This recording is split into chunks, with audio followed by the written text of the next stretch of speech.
प्रिय मित्रों, शुभ संदेश के प्रार्थना के समय में आपका हार्दिक स्वागत और मेरा प्यार भरा शालोम। परमेश्वर के नाम का धन्यवाद हो कि हम उसके सन्निधि में आए हैं, उसके वचनों पर ध्यान देने और प्रार्थना करने। आशा करती हूँ आप सब कुशल पूर्वक हैं और परमेश्वर की आशीष आप पर उसने बरसाई है। जो कुछ भी दुख तकलीफ़ या परेशानी या समस्याओं का आप सामना कर रहे हैं तो हमें ज़रूर फ़ोन करके दिए गए नंबर पे ज़रूर फ़ोन करके बताइएगा। हम आपके लिए प्रार्थना करना चाहते हैं। आपके साथ हम अपने दिलों को और अपने स्वरों को मिलाकर प्रार्थना करना चाहते हैं ताकि आपकी प्रार्थना सुनी जाए और परमेश्वर उस प्रार्थना के जवाब में आपको छुटकारा दे।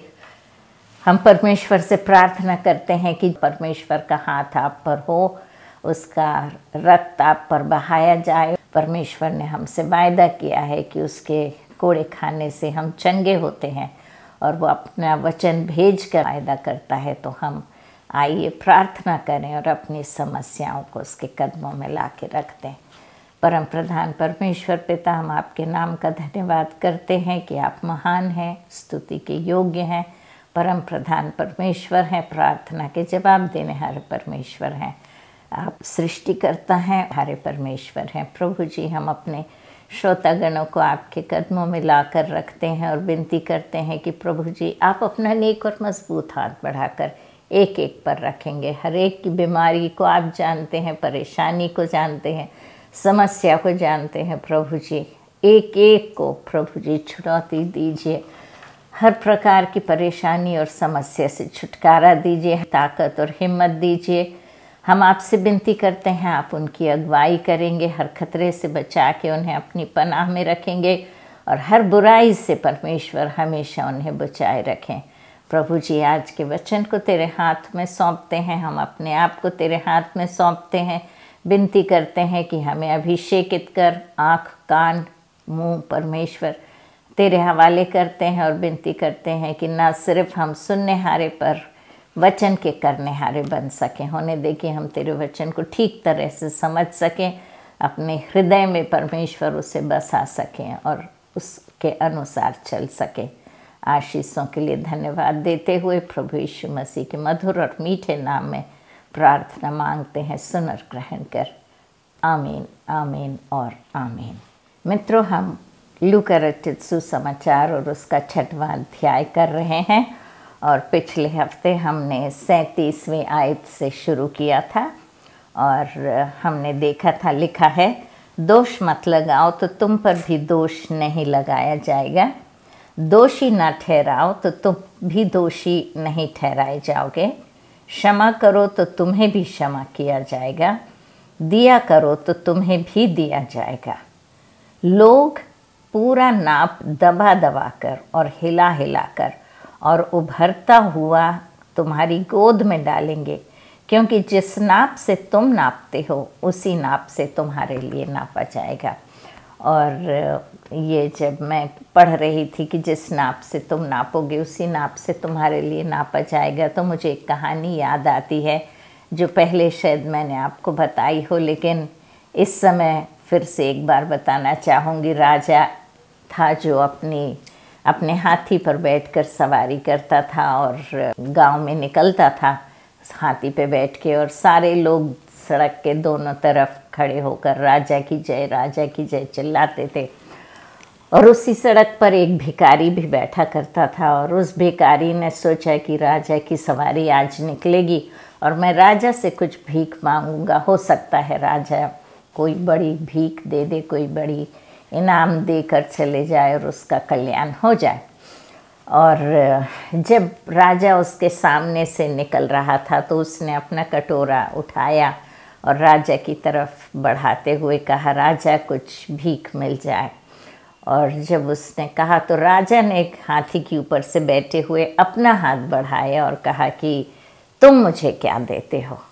और उस भिखारी को बहुत गुस्सा आया कि वो राजा उसका अपमान कर रहा है, वो तो भिखारी है और उससे राजा क्यों मांग रहा है। और गुस्से में आकर उसने एक चावल का दाना अपने कटोरे में से निकाला और उसने राजा की ओर फेंका।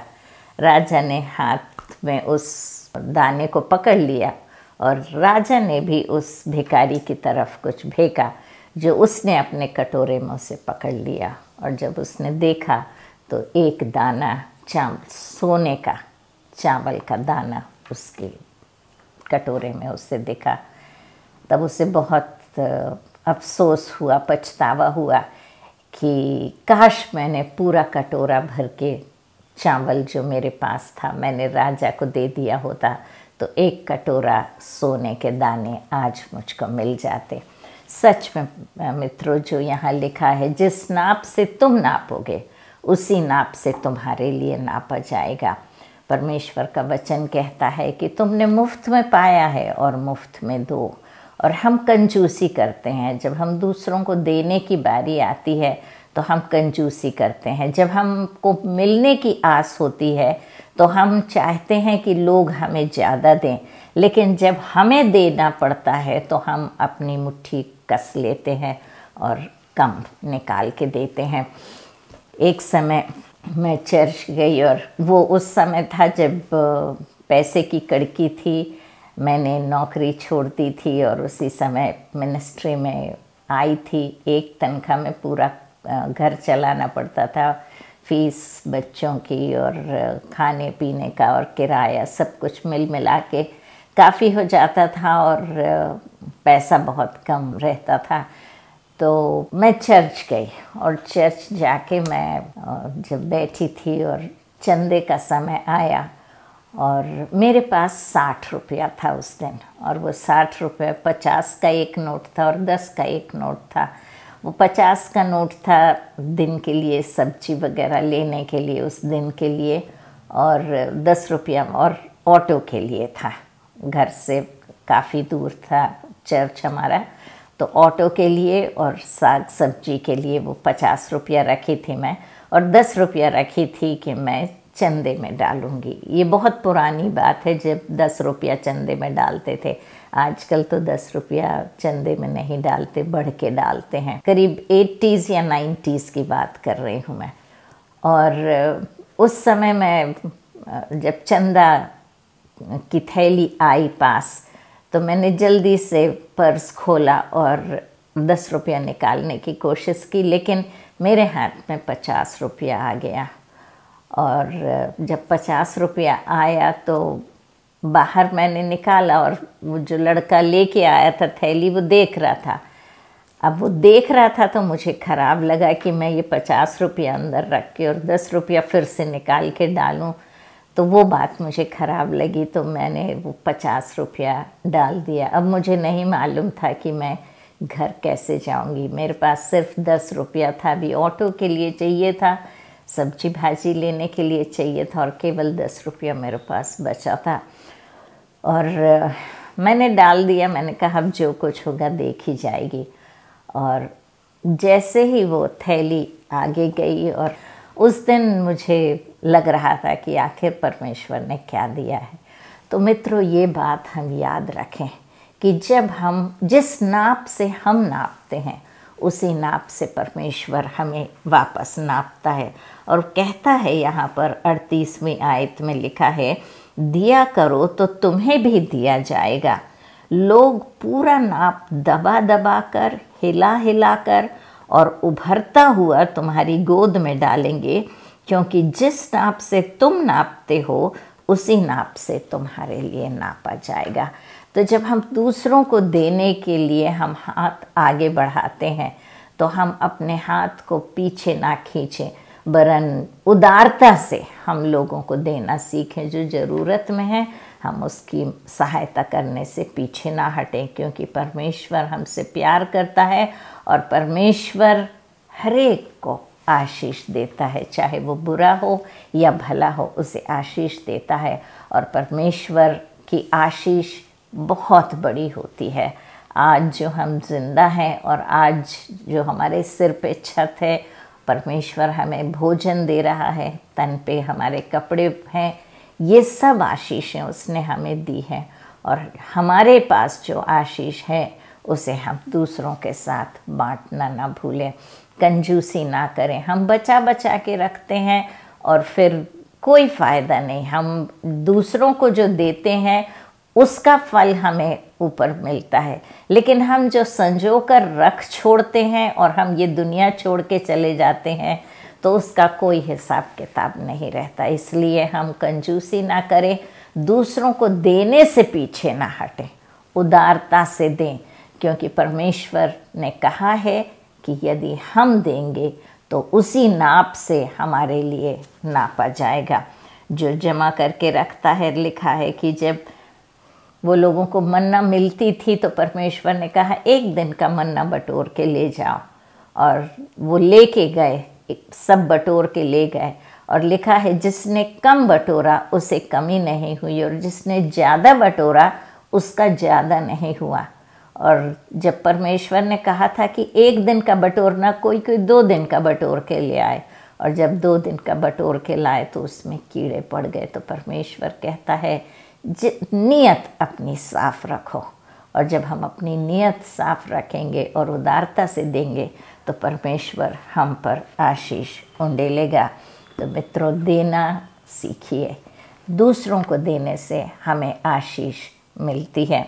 फिर उसने उनसे एक दृष्टांत कहा, क्या अंधा अंधे को मार्ग बता सकता है? क्या दोनों गड्ढे में नहीं गिरेंगे? तो प्रभु यीशु मसीह उन्हें एक दृष्टांत बता रहा है और कह रहा है कि यदि एक आदमी अंधा है और दूसरा अंधा कहता है कि मैं तुझको रास्ता दिखाता हूँ और मैं तुझको चला के ले जाऊँगा, और जब वो दोनों अंधे निकल के जाने लगते हैं तो दोनों को नहीं दिखता है, और यदि सामने गड्ढा होता है और लकड़ी से अगर उसको वो महसूस नहीं कर पाते हैं, अंदाज नहीं लगा पाते हैं, तो एक तो गिरता ही गिरता है, उसके साथ दूसरा भी गिरता है। तो हमें पहले अपने आँख की रोशनी ढूंढना है, हमें उजियाले में आना है, और परमेश्वर का वचन है जो हमें अंधकार से उजाले में लेकर आता है। इसलिए हमें परमेश्वर के वचन को पढ़ना है। आदि में वचन था, वचन परमेश्वर के साथ था और वचन परमेश्वर था, और परमेश्वर जो है वो उजियाला है, जगत का उजियाला है। हम जब इस वचन को पढ़ते हैं, परमेश्वर का वचन भजन में 119 के 105 में हम देखते हैं और 11 में भी हम देखते हैं कि तेरा वचन मेरे पाँव के लिए दीपक और मेरे मार्ग के लिए उजियाला है। तो इस वचन को हम अपने हृदय में छुपा रखें, क्योंकि परमेश्वर का वचन कहता है मैंने तेरे वचन को अपने हृदय में छुपा रखा है ताकि मैं तेरे विरोध में पाप ना करूं। तो हम मित्रों इस वचन पे ध्यान दें। हम हर हफ्ते आते हैं, ना सिर्फ मैं लेकिन हमारे और भी मित्र हैं जो रोज़ हर एक दिन कोई ना कोई आपके पास आता है और आपको वचन सुनाता और सिखाता है। आप ध्यानपूर्वक वचन को सुनिए। ये समय आप उठा कर रखिए, 12 बजे के समय में, प्रार्थना के समय में आप वचन सुनिए, प्रार्थना में लगिए। सिर्फ आधा घंटे का समय रहता है दिन में। आप यदि आधा घंटा बैठेंगे टीवी के सामने और परमेश्वर के वचन को सुनेंगे, और यदि मिस भी कर देते हैं आप, तो ये वचन फिर YouTube पर दिखाया जाता है, तो आप YouTube पर भी देखिए और YouTube पर देख के लाइक और शेयर करिए, ताकि ना सिर्फ आप लेकिन दूसरे भी आशीषित हों। और इस प्रकार से आप जब इस वचन को पढ़ते हैं तो आपके जीवन में उजियाला आता है, और जब आपके जीवन में उजियाला आता है, अंधकार से आप बाहर निकलते हैं, तो आप सफाई से सब देख सकते हैं। और आप ना सिर्फ देख पाएंगे लेकिन दूसरे जो अंधकार में हैं या जो अंधे हैं उन्हें आप रास्ता दिखाने के काबिल बन जाएंगे। लिखा है अंधा अंधे को मार्ग दिखाएगा तो दोनों क्या गड्ढे में नहीं गिरेंगे। चेला अपने गुरु से बड़ा नहीं, परंतु जो कोई सिद्ध होगा वह अपने गुरु के समान होगा। तो जो चेला होता है और गुरु का रिश्ता होता है, गुरु हमेशा ऊपर रहता है, चेला उसके नीचे होता है क्योंकि वो सीखता है उससे। लेकिन कभी कभी ऐसा होता है कि चेला जो है गुरु से ज़्यादा सीख जाता है या गुरु से और आगे बढ़ जाता है। लेकिन यहाँ पर वचन कह रहा है कि अगर कोई चेला सिद्ध होता है, परफेक्ट होता है, तो लिखा है कि वह अपने गुरु से बड़ा नहीं, परंतु जो कोई सिद्ध होगा वह अपने गुरु के समान होगा। और हम मत्ती 10 और उसके 24 और 25 को, यदि 24 और 25 में आयत हम देखते हैं तो वहाँ ऐसा लिखा है, चेला अपने गुरु से बड़ा नहीं होता और ना दास अपने स्वामी से। चेले का गुरु के और दास का स्वामी के बराबर होना ही बहुत है। जब उन्होंने घर के स्वामी को शैतान कहा तो उसके घर वालों को और क्या कुछ ना कहेंगे। तो यहाँ प्रभु यीशु मसीह कह रहा है कि जो चेला होता है वो अपने गुरु से बड़ा नहीं होता और दास अपने स्वामी से बड़ा नहीं होता। फिर भी लिखा है, यदि चेले का गुरु के और दास के स्वामी के बराबर होना ही बहुत है। तो चेला और गुरु और दास और स्वामी दोनों का एक ऐसा रिश्ता होता है कि स्वामी अपने दास को हमेशा ऊपर उठाने की कोशिश करता है, उसकी भलाई चाहता है, और यदि नहीं चाहता है तो चाहना चाहिए। और गुरु ऐसा होता है कि वो अपने चेले को बढ़ाना चाहता है, आगे उठाना चाहता है और ऊपर उठाना चाहता है और उसे आगे बढ़ाना चाहता है। वो चाहता है कि जो कुछ उसे मालूम है वो अपने चेले को सिखाए। और जब चेला सीखता जाता है और ऊपर उठता जाता है तो वो अपने गुरु के बराबर हो जाता है। और लिखा है कि जब वो सिद्ध हो जाता है तो अपने गुरु के बराबर हो जाता है। और प्रभु यीशु मसीह जब आश्चर्य कर्म करते थे तो फरीसी और सदूकियों से दोष लगाते थे उसके ऊपर और कहते थे कि ये शैतान की शक्ति से ये काम करता है। बेलज़बूब नाम उन्होंने उसे दिया था कि ये शैतान का सरदार है, ये शैतान की शक्ति से ये काम करता है। तो प्रभु यीशु मसीह वही बता रहे हैं कि जब उन्होंने गुरु को शैतान कहा तो क्या तुम्हें छोड़ेंगे? वो तुम्हें भी नाम धराई तुम्हारी करेंगे, तुम्हें भी शैतान करके बुलाएंगे।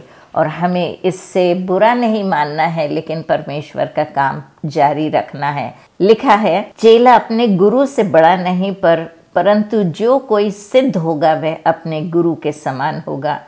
तू अपने भाई की आँख के तिनकों को क्यों देखता है और अपनी ही आँख का लट्ठा तुझे नहीं सूझता?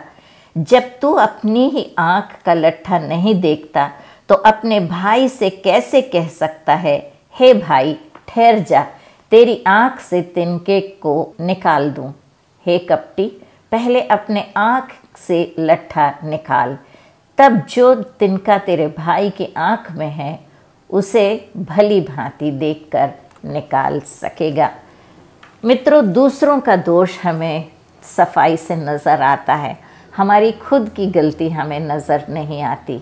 लेकिन यहाँ वो कहता है तेरी आँख में तो लट्ठा है और दूसरे की आँख में तिनका है, और तू उससे कहता है कि मैं तेरी आँख में तिनका है और उस तिनके को मैं निकालना चाहता हूँ, मैं निकालूंगा। और यहाँ पर परमेश्वर का वचन कहता है कि हे मूर्ख, पहले अपनी आँख का लट्ठा तो निकाल ले। जब तू अपनी आँख का लट्ठा निकालेगा तब तुझे दूसरे की आँख में जो तिनका है उसे निकालने का हक होगा। यह तेरी आँख से साफ नज़र आएगा कि तू दूसरे की आँख का तिनका निकाल सके। हाँ मित्रों, हमें अपने आप की गलतियों को देखना है, अपनी कमियों को देखना है। ये पहले वचन में जो हमने देखा था 37वें वचन में, दोष मत लगाओ नहीं तो तुम पर भी दोष लगाया जाएगा, दोषी मत ठहराओ नहीं तो तुम भी दोषी ठहरोगे। तो हम दूसरों पर दोष लगाते रहते हैं, दूसरों की बुराई करते रहते हैं, दूसरों की कमियां ढूंढते रहते हैं, लेकिन हम अपने जीवन की तरफ नहीं देखते हैं कि हम में क्या कमियां पाई जाती हैं। हमें दूसरे का गुस्सा नज़र आता है, खुद का गुस्सा नज़र नहीं आता। दूसरा जब अन्याय करता है तो वो अन्याय हमें नज़र आता है, लेकिन हम जो अन्याय करते हैं वो हमें नज़र नहीं आता। हम दूसरों के लिए गड्ढा खोदते रहते हैं, लेकिन जब दूसरा हमारे लिए गड्ढा खोदता है वो हमें नज़र आता है। मित्रों, हमें सावधानी से अपने कदम रखना है, हमें परमेश्वर की राह पर चलना है। जैसा परमेश्वर हमारी अगुवाई करता है उस रास्ते पे हमें चलना है। हमें परमेश्वर की नज़रों से दूसरों को देखना है। परमेश्वर का वचन कहता है कि उसने हमें इस दुनिया में दूसरों की मदद करने के लिए भेजा है। उसने हमें इसलिए भेजा है कि हम भले काम कर सकें, इसलिए भेजा है कि हम गिरे हुओं को उठा सकें, इसलिए भेजा है कि हम परमेश्वर की इच्छा अनुसार अपनी ज़िंदगी बिता सकें। परमेश्वर ने हमें इसलिए भेजा है क्योंकि वो हमें अपना हाथ और पाँव और मुंह बनाकर इस दुनिया में रखना चाहता है। जो काम परमेश्वर करना चाहता है वो काम वो हमसे कराना चाहता है। और यदि हम उसके वचनों को पढ़ेंगे नहीं, यदि हम उसके वचनों को समझने की कोशिश नहीं करेंगे, यदि हम उसके मार्ग पे चलने की कोशिश नहीं करेंगे, यदि हम उसके साथ सहभागिता नहीं करेंगे, प्रार्थना में समय नहीं बिताएंगे, तो हमें हमारी कमियां नहीं दिखाई देंगी। और जैसे हमारी नज़र होती है उसी प्रकार से हमें नज़र आता है। यदि हमारी नज़र बुरी है तो हर एक चीज़ हमें बुरी नज़र आएगी, और यदि हमारी नज़र भली है तो हमें सब चीज़ भली नज़र आएगी। एक दिन मैं बाहर गई थी और बाहर से जब मैं लौट के आई और मैं सोफ़े पे बैठ गई और मैं अपने बेटे से कहने लगी कि बेटा हमें अपनी ट्यूबलाइट बदलना है क्योंकि ट्यूबलाइट बहुत डल हो गई है, देखो कितनी डिम दिख रही है। तब मेरे बच्चे हंसने लगे और कहने लगे, माँ ट्यूबलाइट डिम नहीं हुई है, तुम बाहर से आई हो, तुमने अपने गॉगल्स नहीं उतारे हैं और क्योंकि तुम डार्क ग्लासेस पहने हो तुमको सब धुंधला नज़र आ रहा है और डिम नज़र आ रहा है। तो मित्रों, ट्यूबलाइट तो ठीक ठाक थी लेकिन मेरी नज़रों पे काला चश्मा था। तो इसलिए हम उस काले चश्मे को उतार दें, क्योंकि जब हमारा चश्मा काला रहेगा तो सब कुछ हमें काला ही नज़र आएगा। मित्रों, गलती दूसरे की हम ढूंढते हैं, दूसरे की गलती नहीं। हम अपने आप को एग्जामिन करें, अपने आप की परीक्षा करें। आज अपने आप की ज़िंदगी को एक बार देखें और परमेश्वर से कहें कि परमेश्वर हमारी ज़िंदगी को ऐसा संवारे कि हमारी ज़िंदगी एक सुंदर ज़िंदगी बन सके, ताकि हम दूसरों के लिए ठोकर का कारण ना बने लेकिन हम दूसरों के लिए एक आशीष का कारण बन सकें। परमेश्वर का वचन कहता है कि जैसा पेड़ है उसी प्रकार का फल होता है। कोई अच्छा पेड़ नहीं जो निकम्मा फल लाए और ना कोई निकम्मा पेड़ है जो अच्छा फल लाए। तो किस प्रकार का फल आप लाते हैं, किस प्रकार के बोल आपके मुंह से निकलते हैं? जो आपके हृदय में बसा हुआ रहता है वही आपके मुंह से निकलता है। यदि आपके हृदय में परमेश्वर का वचन बसा हुआ है तो यदि आपको हिलाया जाए तो परमेश्वर का वचन ही आपके मुंह से निकलेगा। यदि आपके हाथ में एक लोटा कीचड़ से भरा हुआ लोटा है और किसी ने आपको आके धक्का दिया तो जो नीचे गिरेगा वो कीचड़ ही नीचे गिरेगा। और यदि स्वच्छ जल आपके लोटे में है और कोई आपको आके ढकेलेगा तो स्वच्छ जल उसमें से निकल के गिरेगा। आप में क्या भरा हुआ है, आपके फल कैसे हैं? आप क्या निकम्मे पेड़ हैं जो निकम्मे फल लाते हैं, या आप अच्छे पेड़ हैं जो अच्छे फल लाते हैं? एक पेड़ अपने फल से पहचाना जाता है, क्योंकि लोग झाड़ियों से अंजीर नहीं तोड़ते और झड़बेरी से अंगूर नहीं तोड़ते। तो मित्रों, यदि हम कोई झाड़ी के पास जाएं और उससे फल तोड़ें और कहें कि ये अंजीर है, तो वो अंजीर नहीं होता। अंजीर के पेड़ से ही हमें अंजीर का फल मिलता है। झड़बेरी के पेड़ में हम अंगूर लगे हुए नहीं पाते। अंगूर की बेल से ही हमें अंगूर मिलते हैं। भला मनुष्य अपने मन के भले भंडार से भली बातें निकालता है और बुरा मनुष्य अपने मन के बुरे भंडार से बुरी बातें निकालता है, क्योंकि जो मन में भरा है वही उसके मुंह से आता है। आपके मन में क्या भरा हुआ है? आपके मन में परमेश्वर के वचन भरे हुए हैं, आपके मन में भलाई भरी हुई है, आपके मन में अच्छाई भरी हुई है, आपके मन में परमेश्वर की आत्मा भरी हुई है। जिस चीज़ से आपका मन भरा हुआ है वही चीज़ आपके बाहर आती है। जब आप गुस्से में होते हैं और जो बातें आपके मन में भरी होती है वो बाहर निकलती है। इसलिए हम अपने मन को पवित्र करें, परमेश्वर के वचन से अपने हृदय को भरे रहें, ताकि जो कुछ वाणी हमारे मुंह से निकले वो परमेश्वर की वाणी हो और दूसरों की भलाई हो और दूसरे हमारे वचन के द्वारा आशीषित हों। आइए हम प्रार्थना करें।